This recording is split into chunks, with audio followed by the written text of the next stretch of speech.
If you really want to get rich, and I mean like actually want it badly enough to grind and grind and grind for 12 hours a day, non-stop, you'll get rich. You will. It will take time. It will take a lot more effort, a lot more sacrifice, a lot more pain, a lot more time than you would have initially thought. But if you stay consistent and you stick to one thing and you're smart and you work really hard, like 5 to 7 years, you'll be a millionaire. But I want to tell you about something as someone who's done that. There is a trap that lays down the road for you. And it is a trap that if you can know it's impossible to avoid. This trap gets everyone. You cannot avoid it. All you can do is learn to recover from it quickly. And so what I'm going to do in this video is explain this trap that catches every guy who wants to get rich, who gets rich, and the speed at which they go on to build something great and significant that goes beyond them and their little life depends on your ability to get out of this trap. And I'll explain it. So look, I'm going to take this off, it's bloody boiling here. I have a proclivity to desire status, or status if you're American, as all men do. And because of that, one of the initial reasons that I wanted to become successful and make a shit ton of money was so that I could buy expensive cars, expensive watches, live in mansions, and basically so I could flex. I didn't want the expensive things because I necessarily wanted the expensive things. I wanted them because of what they gave me, which was an elevated position in the social hierarchy. And that's pretty much true for every young guy trying to get rich. Okay, unless you are some quirky, mildly autistic founder that just cares about something odd, you're probably doing it just so you can get rich. And the reason you want to be successful is not necessarily to help people add value or build a company. It's just so you can have all the things. And if you had the option to click your fingers and have all the money without the work, then you'd absolutely take it. And that's an indication that you want to just get rich and you just want to make money. And that's fine. But you need to understand something, that in order to make money, you shouldn't chase it. Money shouldn't be the objective, and the shiny objects, the status machines that come from making it shouldn't be what you're going after. But it's fine that you are. But I need to explain something, and it's crucial that you understand this. You're a dude, and you have needs. And your needs are going to exist in a pyramid. And I'm talking from a financial perspective, financial needs that you get as a result of being rich. The first need that you aim to fulfill as an entrepreneur, and the main reason that you're starting your business to begin with, is freedom. The need for freedom. Now, what freedom actually is basically the ability for you to exercise control on the universe. You want freedom of time, you want freedom of movement, and you want financial freedom so that you aren't controlled by money, another person, a boss, a location, the government, or anyone. Money gives you control, and control gives you freedom. And in order for you to achieve that freedom, you need to make money. But you need to make it in a way that doesn't tie you to a boss or to a company or to a vehicle that basically requires you to be a slave for a long period of time.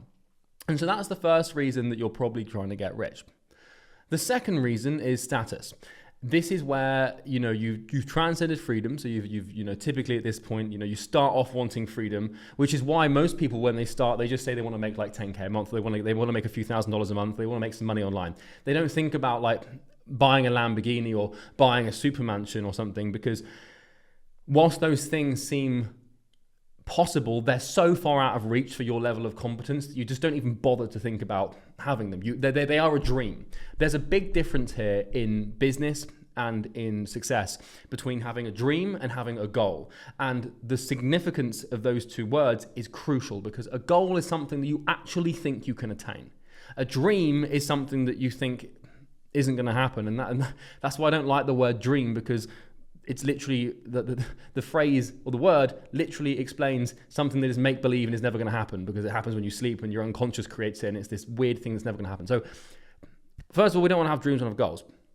But your first goal is probably financial freedom, and that feels somewhat within reach. It's just on the edge of your peripheral awareness of what's possible. It's this scary big gray area of like things you've got to do and who you've got to become to make that happen. But you believe fundamentally that you can achieve some sort of freedom, at least financially. But then, going beyond that to the Bugatti or the mansion or living on the Palm in Dubai or buying a $100,000 watch or having a private jet or something. Those things seem a little bit out of reach at the beginning. But let me warn you.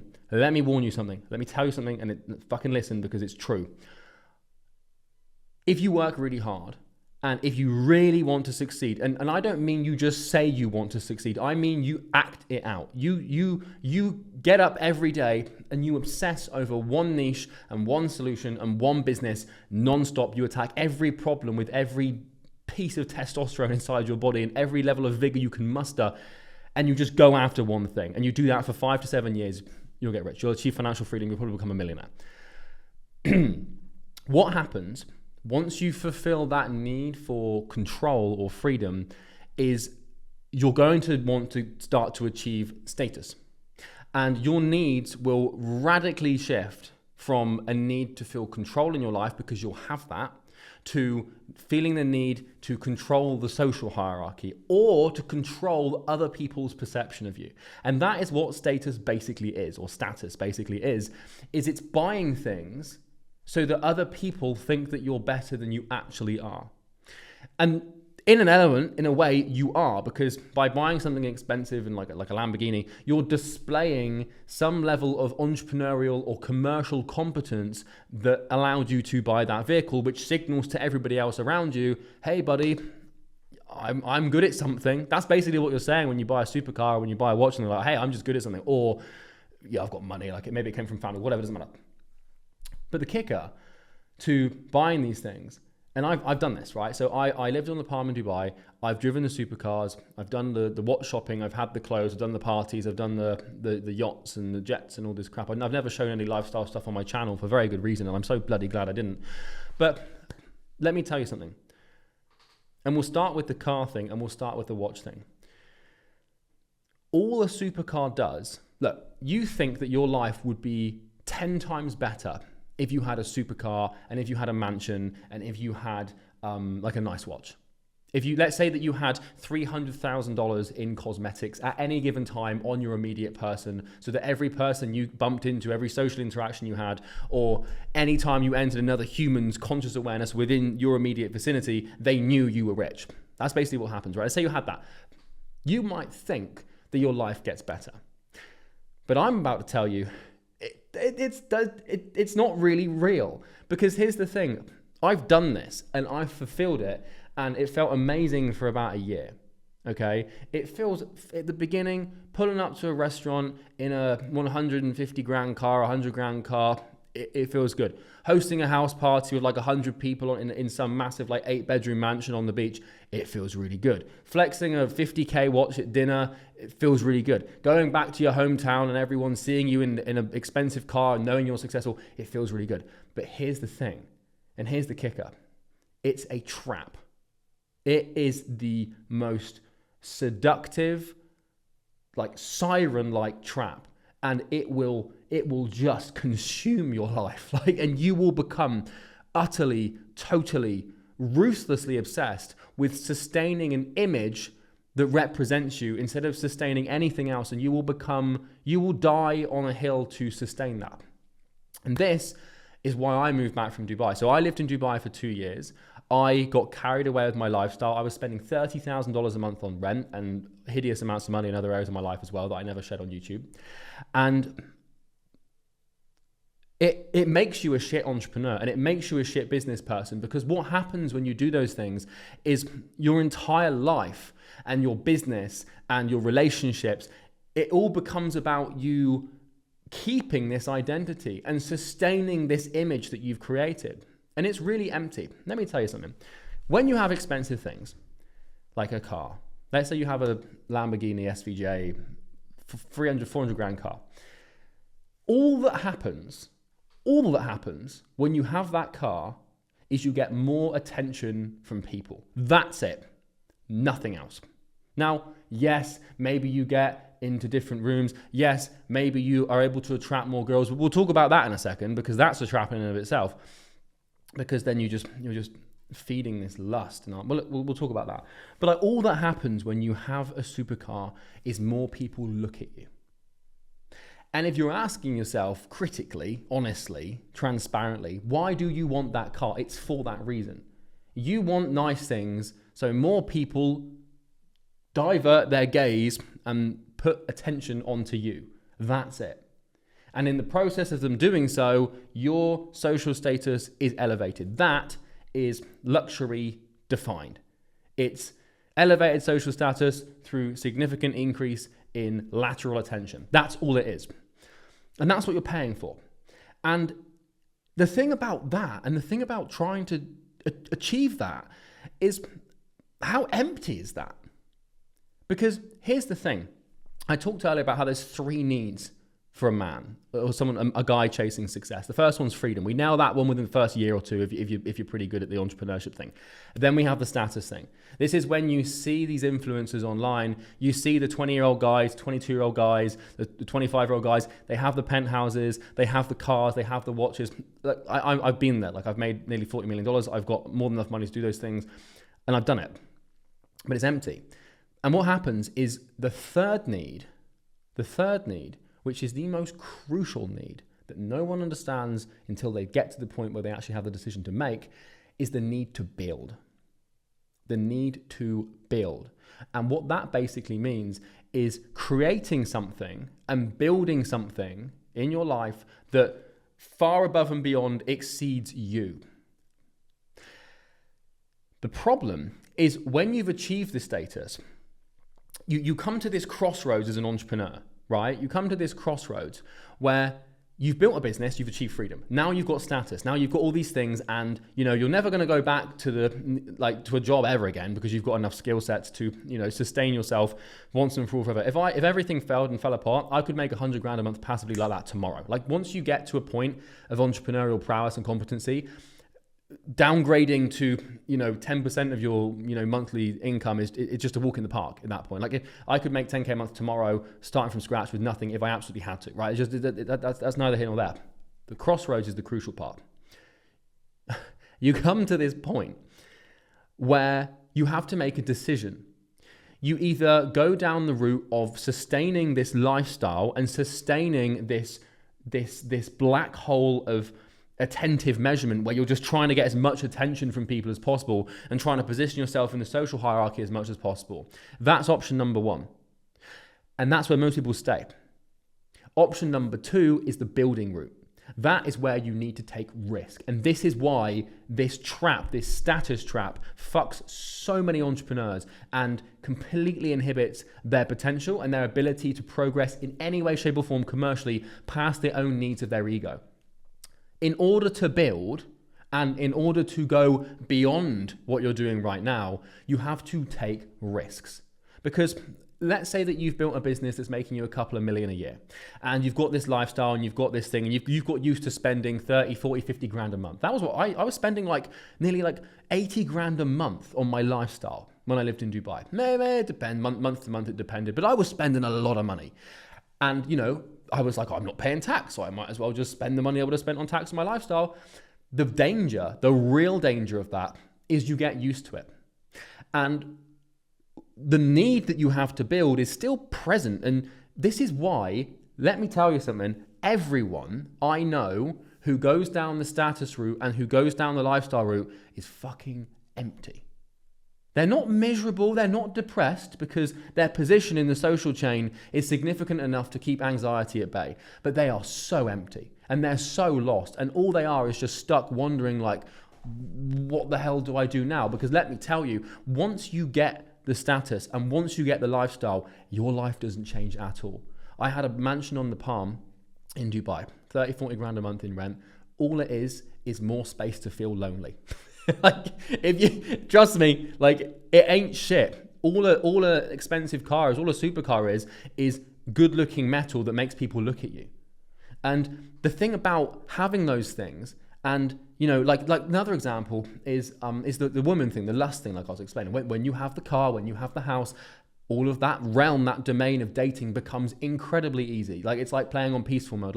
The second someone see a woman, typically in Dubai, I don't know, I can't speak for other countries, but the second a woman looks at a guy and sees a $10 million mansion and a supercar and a watch, her brain just lights up. It's like bing, bing, bing, like the casino, and it doesn't really matter what you say or what you do, you're always going to have favorable dating options because you're rich. And that is just the way the world works. But let me tell you, those relationships are fucking empty.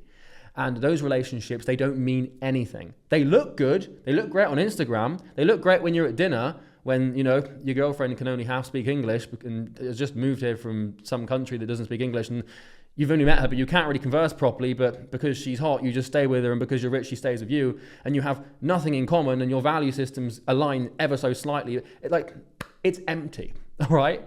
And it doesn't mean anything. Like, all those girls that come as a result of having this house, yeah, it can feel pleasurable, it can feel good. You have this status, everyone's like, oh, that guy's with a beautiful girl. But that's not like, you know, you can find beautiful women, honest, good, beautiful women that are with you for reasons beyond wealth, which is a challenge in and of itself if you're rich. But I digress, because the status thing feeds the lust thing, and then you start getting more sex with more beautiful women because you're richer, and then, you know, this thing, it just flywheels, and then before you know it, you can't form deep, meaningful, intimate connections with one woman, which then completely inhibits your ability to, you know, actually be like a family man, and now you're just this bachelor forever. It's just like, that's not healthy for anyone, at least not for you, not for society, and not for the world, unless that's what you're happy doing. But this is what I don't buy, is I talk to so many of these entrepreneurs, so many people that are like successful and have all the lifestyle stuff, but they're just so empty. And the reason they're empty is because they're ignoring their latent need to build. Have you ever looked at like an influencer before, one of those online guys, and you sort of look behind their eyes and you see emptiness? But let me tell you something. The influencers that aren't empty are the influencers that sell their lifestyle to get other people to sell their lifestyle, to buy their lifestyle. This is wild to me. Like, and it makes a lot of sense why the influencer game is so rife with young men. Let me explain something to you. Gurus, right? And I'm not necessarily including myself in this, because I don't do the biz-oppy flexy thing to sell courses. In fact, my course is completely free. I've got a financial freedom course called Imperium Academy, school.com/academy, SKOOL.com/academy. It's completely free. 6 weeks of training, took me a year to build. It'll help you get your first client and make a bunch of money online. But that's not the point. The influencers that flex their lifestyle, like they don't, it's like they don't really have a real business. Like, their business is buying things to show other people that they can buy things, so they buy their course to buy those things. And it's like, what basically this entire online space is here's my lifestyle, buy my thing so you can have this lifestyle, and that's all there is to it. And there's no real substance to their businesses. There's no real enterprise value. There's no real commercial value.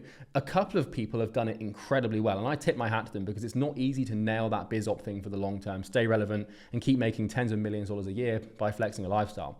Because, you know, the problem with lifestyle flexing now is it's got to the point where it's so ridiculous that the only way to even enter the market is to have a Bugatti, if that makes sense. Like, if you don't have like a $5 million car collection, you might as well write off any hope you had of, you know, your lifestyle attracting customers, because it's got to this point now where the consuming market is so desensitized to flexing that even having like a Ferrari at, like, you know, 458 Spider for 200 grand doesn't impress anyone these days. It's just the given, it's the barrier to entry. But have 10 of them and maybe you'll get some attention, right? And so, you know, the lifestyle thing, it just is a massive, huge trap. And the entrepreneurs that you see online, like, you've got to realize that there's a handful of entrepreneurs that that have personal brands, like myself, right? And, you know, the problem that you have is you base your entire paradigm and perception of entrepreneurship on a teeny weeny proportion of entrepreneurs. Think about it like this. Let's say you've got 100 entrepreneurs, maybe 2 of them have personal brands, right? So probably 1 to 2% of actual real entrepreneurs in the world are making content online. And those people, they have to, in order to grab your attention, the only way to really do that is either to make insanely valuable content that solves real problems, or to flex. And most people go to the flexing thing because it tends to be a lot easier and a lot less hassle. Sometimes if you get both of them together, then you're onto a real winner. So what this means is your perception of entrepreneurship, and therefore your perception of business and your perception of expectations as a result of having a business, is through this tiny little lens. You're seeing probably 2% of the entire picture. Now, if I took 100 random successful entrepreneurs, take Alex Hormozy, right? Alex Hormozy, he makes like $250 million a year, absolute killer, weapon of mass destruction in business, love him, right? And, you know, Alex, if you took Alex Hormozy and you took 100 other entrepreneurs in his league, so the multi-9-figure-a-year league, you would find 100 different perspectives on how to run businesses. Now, you'd find that there are connections that are broadly similar, but to be fair, Alex Hormozy is not a very good example because he's an actual businessman and he teaches proper business. So let's take that idea and put it aside. Let's take any other influencer, like business influencer. And if you put them in a room with 100 other entrepreneurs at their level, those are the 100 entrepreneurs. They're not buying expensive things. They're not flexing expensive things. All they're doing is building companies. And so because flexing is sexy and because it's the easiest way to get attention, that's what business influencers do. And that means that your perception of business and your paradigm surrounding entrepreneurship is obsessive on status, because it's all you've ever known. And so what you've been taught by gurus online is to see status, value status, try to attain status, buy course to get status. And that's what you've been conditioned to see. But you're only seeing 2 to maybe even 3% of the entire picture. What you don't see are people like Tobias Lutschke. If I tell you who's Tobias Lutschke, you might be like, I've got no idea who that is. Well, with good reason. He is the founder of Shopify, one of the most successful online businesses in the world. And so he doesn't buy, maybe, I don't know if he does or not, but if he does, he doesn't show it. He doesn't make content. He doesn't flex lifestyle. He doesn't do podcasts. He doesn't do interviews. There's a couple online. I've studied him, and he's hard to find. But that's an example of a real entrepreneur. And I'm not saying that the guys that flex lifestyle stuff aren't real entrepreneurs, because they absolutely are. They're assessing opportunity and capitalizing on that opportunity through their work ethic. That's entrepreneurship, and they're doing it. But my point is that there's so many other ways to do it. Like, for example, the Stripe brothers. The guys that started Stripe, again, one of the most successful online businesses on the planet. No one knows what they do, who they are, about their lifestyles. They've probably got nice apartments, they've probably got nice cars and stuff, but they don't they're not out there flexing it to try and get things. And so the problem with this space, and the reason, by the way, that it's getting a lot harder to make money online, and the reason it's getting significantly more difficult in the online money industry to make money, the reason that trust is falling and the reason that market conviction is basically collapsing is because everyone who's been selling how to get rich creates people below them that teach people how to get rich. And then they create people below them that teach them how to get rich. And then again and again and again. And you get this dissipation, this sort of dissolving of knowledge that trickles down, and it's like Chinese whispers of knowledge. And then before you know it, you've got all the people at the bottom of the pyramid with the worst information that's been trickled down with no critical thought, and they're just copying and pasting and just flexing things to try and get money in the door, teaching other people who are less off. And it's kind of like, at the top of the pyramid, you've got the A player that started everything. And then you've got the B player below that, and the C player below that, and the D player below that, and the E player. And the E players, it's like a pyramid scheme, the entire thing. But the thing is it's very rare that someone comes along who's come up under a mentor and outdoes them or outperforms them or creates something that's better than them. And when you can do that, that's the only way to win in this market.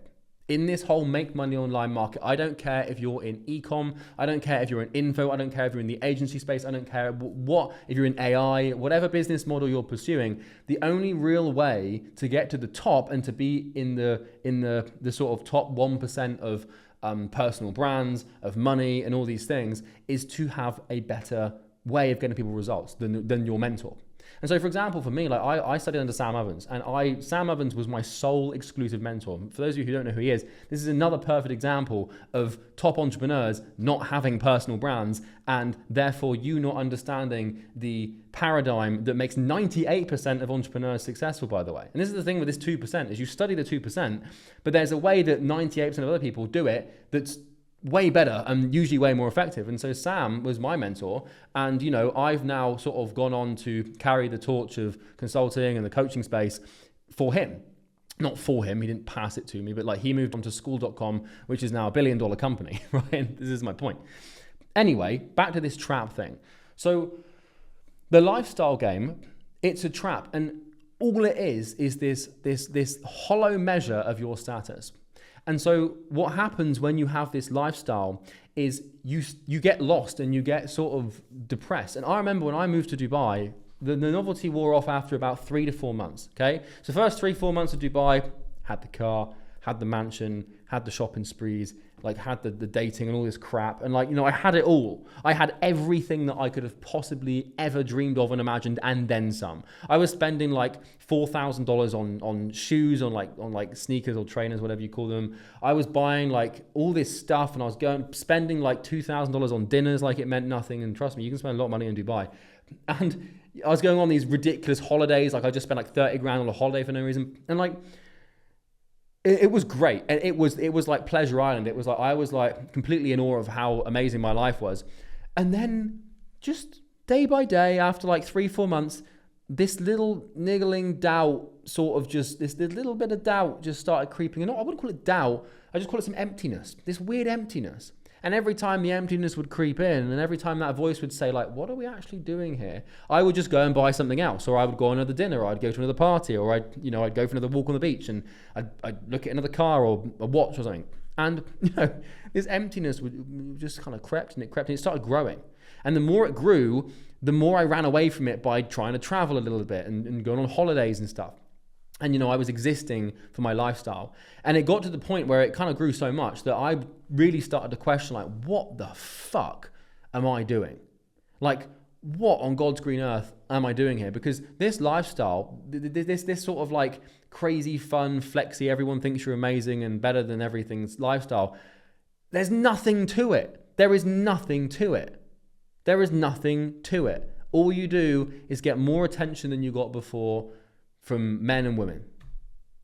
And yes, it enables you to have a better dating experience and a better sex life, but it doesn't mean anything. Those dates don't mean anything. Those short-term casual relationships that you become numb to, and that you just become like, you become this like, this weird like egotistical narcissistic bachelor where you just realize like, oh, I can suddenly get girls now. And then you go on this like spree where you're just like, trying to fulfill this empty void. And so you've got this weird thing happening with the lust, and this is my experience, so it might not be for you, but you've got this sort of void over here with the dating thing, and you just become like this like soulless sort of like, person to be around, at least in a dating perspective. But but you still know what you're doing, but they don't mean anything, if that makes sense. And then you've also got this other thing where your entire social circle has been developed to, be around people who have got flexy stuff. And so you're hanging out with people who have got penthouses and supercars. And, now you've got to keep up this image to them and this image to the dating pool as well. And then above all, your business now exists just to like, basically, really, if anything, please these people. And like, the only reason you're living is to like, it's not necessarily for you. And I know how hard it is to understand that that's the case. And I pray that when you get there, because you will get there if you want to, that you realize what I realized quickly, because I realized it pretty quick. It took me 3-4 months to be like, what the hell am I doing? Like, it hit me, and I was on the way to buy a supercar. And I was on the way to buy a supercar and a watch in the same day. I was planning on going to a dealership. I haven't told many people this, but I had all this money tax free. I was planning on going to this car dealership to buy a very specific car that I'd already negotiated on, and then I was going to drive that car from dealership to a Rolex store in Dubai Mall, in the fashion part of Dubai Mall. It's like a huge mall, Fashion Avenue, I think it's called, something like that. And I was in my Uber on the way there, and it hit me, and I was like, what the fuck am I doing? This isn't me. This isn't what I've like worked for or anything like that. And so I arrived, I got to the dealership, and I just didn't go in. I just got another Uber and went home. And in that critical moment, and it is the most critical moment of my entrepreneurial career so far, bar a few, I realized that the best status and the best form of that mechanism of social intent, or whatever it is knowing that you can have it whenever you want, but choosing not to. And when I realized, it hit me like a fucking train. In that moment, I realized, I was like, oh, like I can have this if I want to. And that's all that mattered. And the same thing happened to me with financial freedom as well, because I got to a point in my business in early doors where I suddenly had enough money and passive income to travel and do what I want to. But I kept putting it off because I love the work. And, you know, I realized that it's not about having freedom, it's having the option to have it. And this is the problem with freedom and status, is you think you're free, but you're not, because the freedom controls you. And you think you're free because you have status, but you're not, because the status controls you. And you're this insatiable, insufferable, black hole like need, this gravitational pull need to feel like you're better than other people, or at least have other people perceive you as so, you're not in control of that. And so I made that decision at that point. And you know, once I made that decision, that was a few months into Dubai, and then I lived in Dubai for a bit longer, and I told myself, right, I'm going to do the tax-free thing, because I'm here now, I might as well, you know, do my 2 years and then get out and take all this tax-free cash and then invest it and build something when I get back home. And at that point, I stayed in the same house, because obviously I'd paid the rent at that point, because in Dubai you pay rent up front. So I literally spent like 400 grand on rent up front when I moved. Some of the things you do, man, like what the fuck?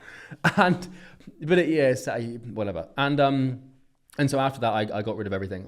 I went back to just wearing like the same t-shirts. I stopped going to like social events, like all these like supercar rallies, and I stopped going to these parties, and I started wearing a Casio again, and I just basically stopped doing that stuff. And I insulated myself in Dubai for basically 18 months, and then I basically had an existential crisis.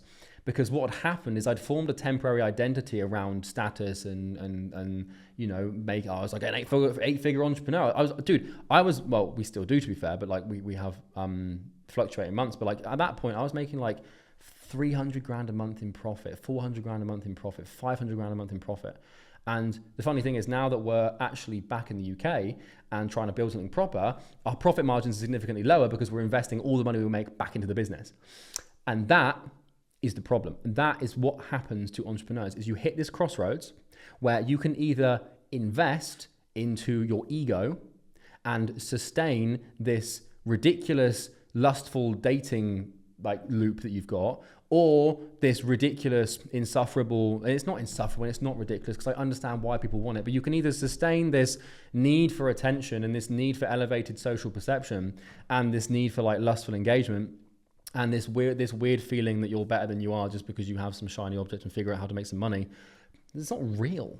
And people's perception of you isn't real. Like 99.99999% of people that see you in a supercar have no idea who you are, and they're never going to see you again. And so why does it matter that they looked? Why does it matter that their head turned? It doesn't. Their perception of you doesn't matter at all. And so this is the thing, is you can either do that, you can spend the money on the lifestyle, you can spend the money on the women, you can spend the money on the watches, you can spend the money on the cars, you can spend the money on the mansions, or you can take that money and you can use it to build.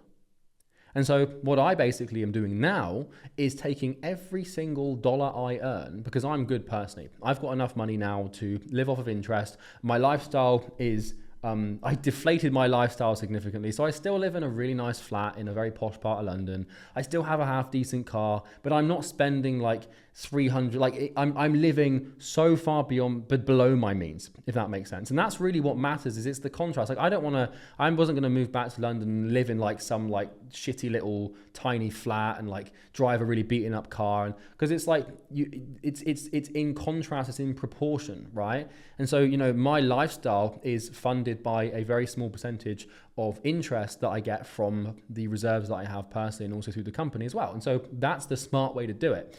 And so now everything that my company makes is reinvested. It's reinvested in talent, it's reinvested in software, it's reinvested in research, it's reinvested in ads, it's reinvested in the image, it's reinvested in brand. And the only reason I can do that now and actually build something is because I don't have this gaping, you know, I was going to say gaping black hole. That's an interesting phrase of words, isn't it? 33 minutes for a video. I don't have a gaping hole that I need to fill with supercars. There's an image for you. Christ. And so when you get rid of, here's the thing, I heard messages like this before I was successful. And I received this message from mentors, from people like Alex Becker, from people like Sam Evans, who had, by the way, been through the same thing. Every entrepreneur goes through this. Like, every entrepreneur goes through this. Like, I know Sam, for example, he's a billionaire now, got $1 billion company, but when he started making money, he bought like a Ferrari, he got like a helicopter license, like a boat and some like other shit and like some massive like mansion or some like, you know, flat apartment. And then he realized again pretty quick, like, this means nothing, is empty, let me just go and build. And this is the thing that you're probably not prepared for, and this is the key lesson that's going to hit you like an absolute train, is at the beginning you don't really love your work because work is painful. But you'll have to do it for a few years, and after a few years you'll have freedom, you'll have status. And in order for you to achieve the freedom and to achieve the status, you're going to have to become very familiar with work. And because you've become so familiar with work, you're going to fall in love with it. And what you'll then learn to realize is that the only thing that brings meaning in your life and the only thing that brings fulfillment, happiness, joy in any way, shape or form is the work. And you'll realize that it's the process of getting to the freedom or getting to the status that actually matters. And your illusion will be shattered before your very eyes, as it was shattered for me, when you'll realize that as soon as you have the option to buy the supercar, as soon as you have the option to buy the watch, you'll realize that the only thing that you cared about was the journey to getting there, not the fucking thing itself. And even if you do go on to buy it, you'll realize after a few months, this doesn't matter, I don't care about this. And then you'll want to get back to work. And you'll have this weird existential dread that you'll try and drown out with you'll have this existential dread you'll try and drown out with, you know, experiences and private jets and supercars and everything like this. But what will happen is, because of that lifestyle and because of that way of thinking, you'll become trapped. And your entire life will be about fulfilling that status need and that freedom need. And you're going to put it on your Instagram and everyone's going to know you for it. And you're going to build your friendship group around it. And you're going to build your relationships and your dating life around it. And before you know it, you're going to build yourself around it. And that's the dangerous part. First, it's the friends, then it's the girls, then it's the social media, then it's the family, then it's the people from back home who know you as this guy. And then only once you've got all these external perceptions looking at you as that person, do you become it. And then you're fucked. Then you become one of these guys that's just washed up. You become one of the people online that, you know, those gurus that were really popular like a while ago, and now you have no one hears from them ever again. Like, do you know the kind of people I'm talking about? Like, the second you stop building is the second you start dying. And the only way you can start building is to let go of the need and let it dissipate, and realize the following.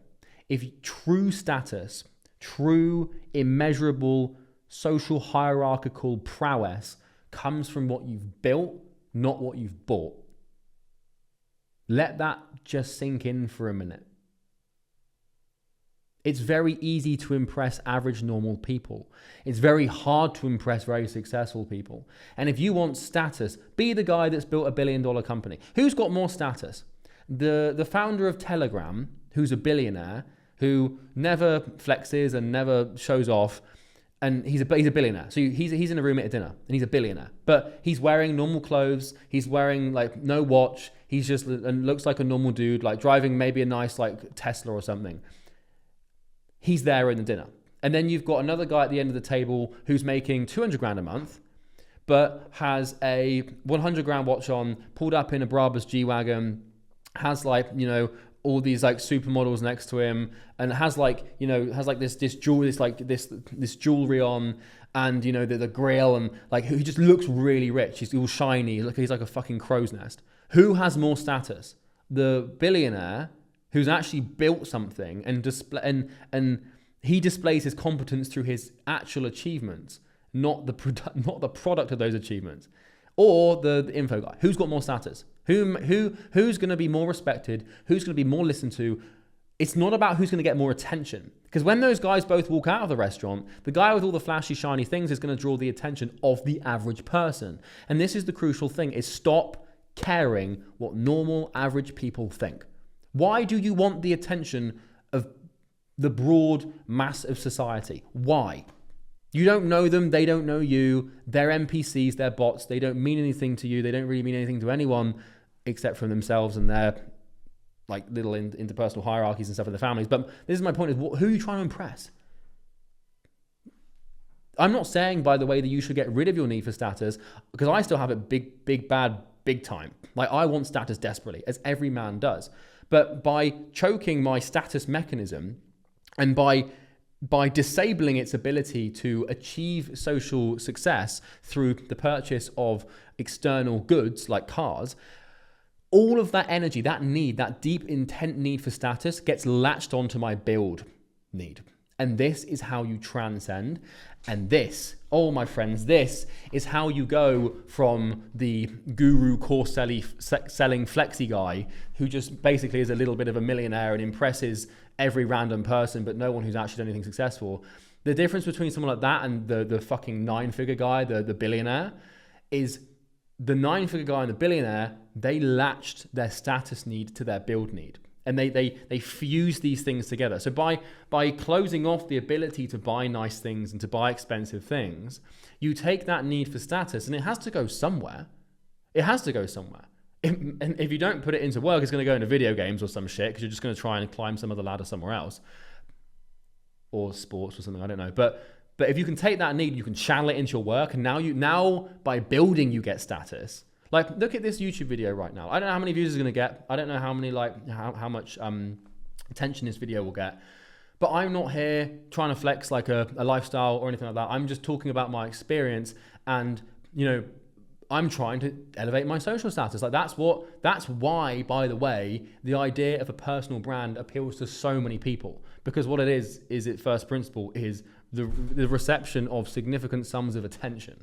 That's what a personal brand basically is. And yeah, we can hide behind this whole idea but it's monetizable and it's good for the business and this, that, and the other. But it definitely soothes the narcissist inside of all of us. And, that's one of the reasons I find it so easy. I have never missed a YouTube upload, ever. I've been doing this for 4 years. YouTube is the most consistent behavior and habit that I have ever done. It's the most consistent thing in my life and has been since I was 22, 23.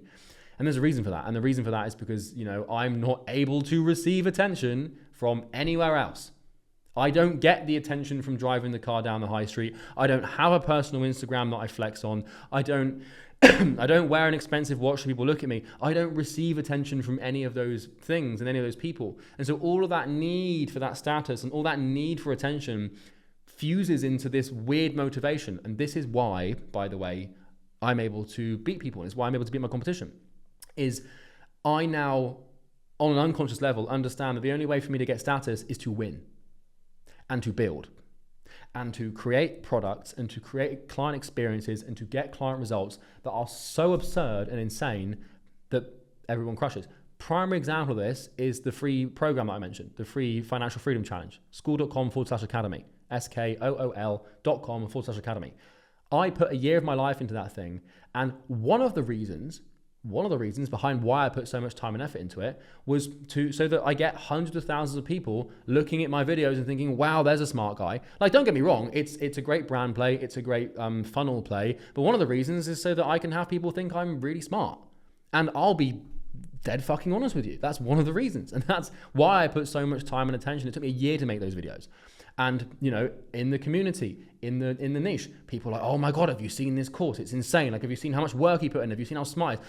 And you start to find ways to get this thing from your work. And it's just such a hack, and it's made me so much money. And the lifestyle thing is just empty, man. It's so empty. It feels amazing for a couple of months, like maybe even a year. But then you have this crisis of like, what am I actually doing? You've done it. Like, I saw this video the other day of this guy who was like 20 years old and 19 years old. He was like, bro, like, what do I do now? Like, this was an Instagram video that someone sent me because they thought I'd find it interesting. This kid who's 19, he was making like 50K a month. He's like, all right, so I've bought my dream car. I'm renting my dream flat. I've got enough money in the bank. I've retired my parents. Now what? Build, my boy. Build. Take that money and fucking build. Don't fall prey. He was living in Miami. First mistake. It's like Dubai, but in America with guns. Build. Build. Build until you can't build anymore. Build until you're exhausted. That is where you will get your meaning from. That is where you'll get your fulfillment from. And that is where you will feel you'll transcend yourself. because you will remove this identity and you have this crossroad. Remember, you can go status or you can go building. Close this off, latch them together, fuse them together, and go off in the other direction. And then receive all of this. Like, look at Alex Hormozy. Alex Hormozy doesn't flex a single thing except from his calves, right? But Alex Hormozy, he has number one status in the business space, in the online business space. He's like number one. I don't think you could dispute that at all in terms of attention, in terms of, and I don't want to seem like I'm just licking his ass here. I kind of am, because I respect the guy, but he has so much status in the space, and it is purely because of his competence, not because of what he flexes. And that is the kind of personal brand that I can get behind, because that's the kind of personal brand that lasts. All these other personal brands that have been built on lifestyle, and all these other personal brands that have been built on flexing and stuff, like, they don't last forever. And the thing about this is we're not going to see this. This is a guess, right? The trajectories are interesting because the personal branding space hasn't really been around for long enough for us to sort of realize. But we're getting to this inflection point now in this online space where people are waking up, and Lamborghinis and Rolls Royces and Amex Black cards and supermodels and yachts and vlogs of buying watches, they don't really tickle the old pickle anymore, for lack of better words. I hope you've never tickled your pickle to a lifestyle vlog. I know, I see you pausing on some of those frames on those boats, you fucking weirdo. Then again, let's talk about this.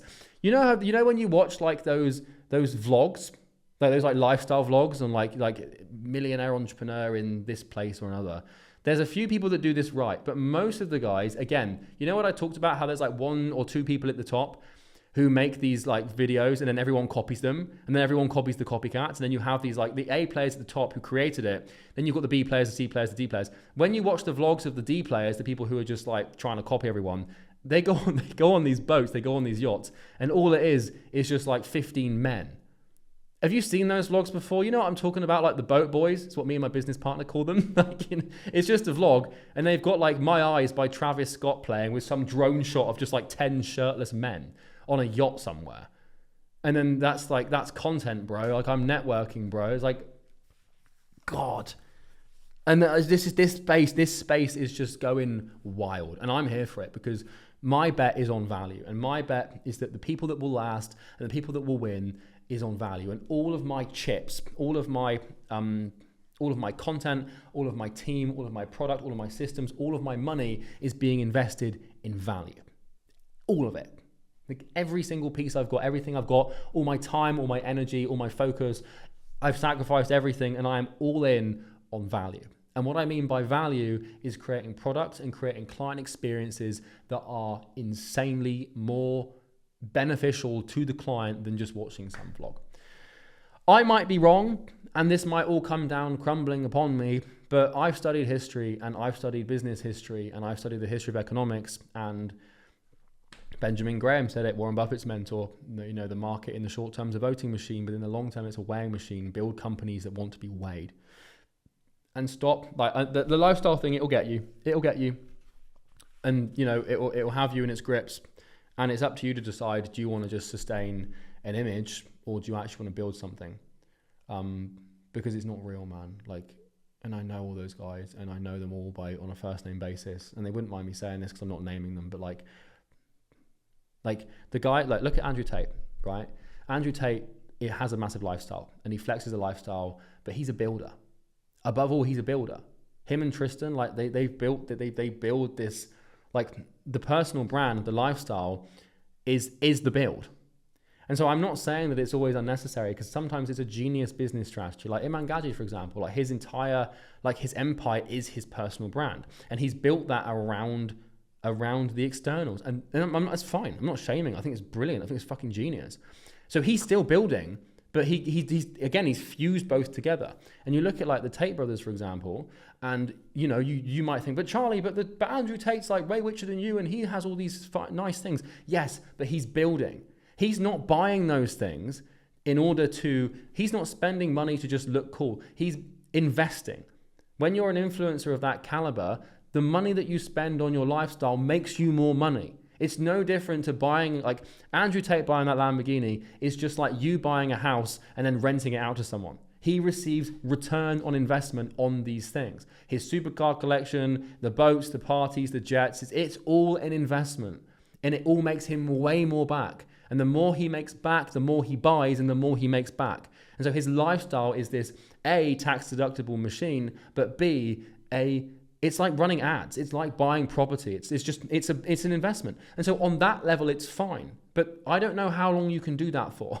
And no one knows because we haven't really seen it, we haven't really seen it happen. I mean, Tai Lopez is an example. Tai Lopez was like top of the game and, now he's in some deep trouble with the FTC, of which the details it's not my place to reveal. I haven't even looked into them. But it's an interesting world that we're living in. And I just want you to be careful. Enjoy yourself. Enjoy your money. You deserve it. But I'm letting you know now, when you make it, maybe you've already made it, maybe you've got the things, but when you've made it and when you've got these things, they will make you miserable. And no one will understand, by the way, I'll leave you with this. No one will understand because to everybody else, you have the dream.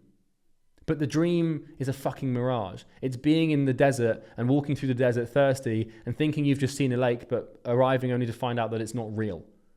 There is no water. It's just sand.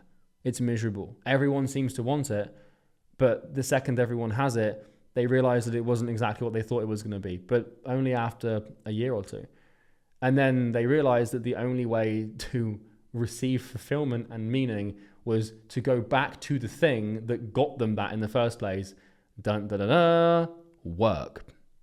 And then what happens is you remove the status and then you select a new goal. Like, dude, the second, I'm not even joking, and I'm not joking, like the day after I made the conscious decision to remove my lifestyle things and to sell everything that I bought, get rid of my wardrobe, get rid of any watches I bought, anything like the cars, etc. The second I made that decision to stop doing the dating, the partying and all that crap, was the next day I came up with two things. A, my long-term goal financially, which was then to become a billionaire, and B, the vision for my company. The next day, like it was like that. It was like a complete transfusion of emotional energy from these sort of shallow, meaningless externals into things that mean way more. And you might be then like, well, why do you want to be a billionaire if you can't buy anything? Well, it's not about it's not about being there. It's about getting there, right? When I'm a billionaire, I'm not going to, maybe I will. Maybe I will. Maybe when I'm sat on like 300 mil liquid, I'll go and buy a Lamborghini SVJ with a Gintani exhaust and blast it up and down the highway with my son. Maybe then I'll buy when I've got a wife and kids, I'll buy some fuck off massive mansion and, have like a bunch of holiday homes for my family to enjoy. And maybe I'll buy a jet to like maybe I will. And I'm not saying that I'll be like this forever, but I'm saying that there is a season in your life, and it's usually going to be your 20s and your 30s, where you need to build. And that masculine, expansive need for, to experience exponential horizontal and vertical growth in every area of your life, specifically commercial, is prevalent and it needs to be met. And if you don't meet it, it will die and you'll get to 40 and you'll be lost. And this is why so many people who make money and don't carry on working, they become drug addicts, they become alcoholics, they become abusive, and some of them even, is dangerous. Whew. If you want to make a ton of money and you want to start that journey, school.com/academy, SKOOL.com/academy. It's a completely free 6-week program, no credit card required. It contains 80 hours of content. There's a little bit more structure than this on how to just make money online, like get your first client. It's the most insane thing that's free you'll ever see. It puts everything else out there that's paid to shame. And I hope you like it. And well, thanks for spending nearly an hour with me, basically just treating you like a journal or a diary. But I hope you learned something, and I'll talk to you soon. Take care.